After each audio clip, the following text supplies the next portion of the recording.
ఇప్పుడంతా కూడా ఇండస్ట్రీలో స్టార్ హీరోలదే రాజ్యం. వారి అభిష్టానికి తగ్గట్లే అన్నీ నడుస్తాయి. ఎంత పెద్ద దర్శకుడైనా సరే, నిర్మాత అయినా సరే, స్టార్ హీరోల విషయంలో చాలా జాగ్రత్తగా మాట్లాడతారు, ప్రవర్తిస్తారు కూడా. తాము ప్రొడ్యూస్ చేసిన సినిమా నష్టం తెచ్చిపెడితే కొన్ని నెలల తర్వాత కూడా ఆ విషయాన్ని ఒప్పుకోవడానికి నిర్మాతలు అస్సలు ఇష్టపడరు. అందుకు కారణం సినిమా డిజాస్టర్ అని చెప్తే హీరోకు కోపం వస్తుందేమో అని. దిల్ రాజు అంతటివాడు గాయపడ్డ సింహం అనే సినిమా ఈవెంట్లో మీ కెరియర్లో మిమ్మల్ని అత్యంత గాయపరిచిన సినిమా ఏది అంటే గేమ్ చేంజర్ సినిమా పేరు చెప్పడానికి ఇష్టపడలేదు. దీనికి జవాబు చెప్పించి నన్ను హీరో ఫ్యాన్స్ దృష్టిలో విలన్ని చేద్దామనుకుంటున్నారా అంటూ సమాధానం దాటవేశారు. ఇండస్ట్రీలో హీరోల విషయంలో నిర్మాతలు ఎంత భయపడతారో చెప్పడానికి ఇదొక ఉదాహరణ. ఇప్పుడు హీరోలు వారి అభిమానుల విషయంలో నిర్మాతల భయం ఎలా ఉంటుందో చెప్పడానికి ఇంకో ఉదాహరణ దొరికింది. మంచి కంటెంట్ ఉన్న సినిమాను రిలీజ్ చేసిన నిర్మాత దాన్ని ప్రమోట్ చేస్తే వేరే హీరో అభిమానులకు కోపం వస్తుందని వెనుకంజ వేశాడట.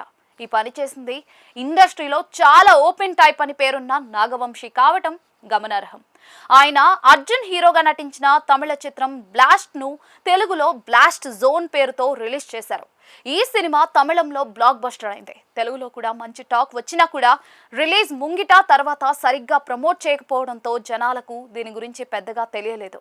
కానీ ఓటీటీలోకి వచ్చాక బ్లాస్ట్ జోన్ను తెలుగు ప్రేక్షకులు విరగబడి చూస్తూ ఉన్నారు. థియేటర్లలో ఈ పేరుతో ఒక సినిమా వచ్చినట్లే తెలియలేదే అని కమెంట్లు కూడా చేస్తూ ఉన్నారు. మరి ఆ చిత్రానికి ఎందుకు పెద్దగా ప్రమోషన్లు చేయలేదు అని నాగవంశిని అడిగితే ముందు పెద్దగా టైం లేదని చెప్పారు.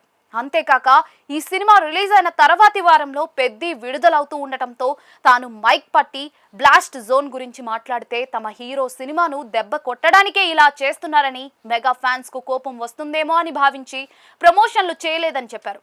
ఇలా ఒక హీరో ఫ్యాన్స్ కు కోపం వస్తుందేమో అని తన సినిమా లాభాన్ని ఒక నిర్మాత వదులుకున్నట్లు చెప్పడం మరీ విడ్డూరంగా ఉంది.